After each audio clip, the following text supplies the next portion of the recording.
Colón met some indigenous people, he noted immediately that they had gold pieces because that's what he was after. It was just gold. So was there gold on the island? Yes, and there's still gold. Caona, which means gold in Taino, was simply found in the rivers. They would go and take it out of the rivers. They did not mine the gold, and this was a problem later on that I'll get into when we get there. But the Taínos had their own, I'm going to say, religious ceremony before going to get gold.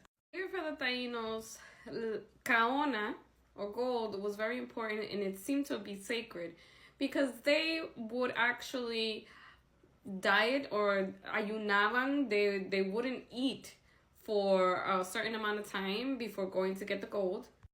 They would also not have sex for at least 20 days before going to find gold. Cristóbal Colón found out that in El Cibao, because that's also a Taino word, había oro. He also learned about the ceremonies that the indigenous people did before going to get the gold. Because the Taínos said that when they were with their women before getting gold, they wouldn't find any.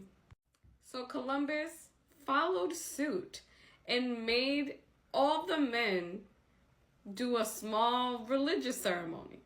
And it consisted of going to the church and confessing their sins. He also wanted them to abstain from food.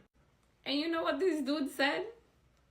They said in terms of women, we're already thousands of miles away from our European women.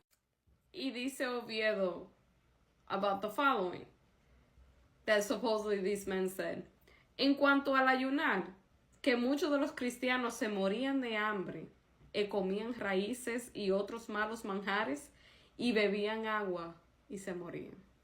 However, Colón said it wasn't optional. They couldn't get around this. So they had to go to the church, confess themselves, diet, hacer ayuna, and then after that, with the word of the father of the church, go to Columbus, get a license, and after they had the license, they could go find some gold. And if they didn't get the license, they were punished very severely by Colón himself.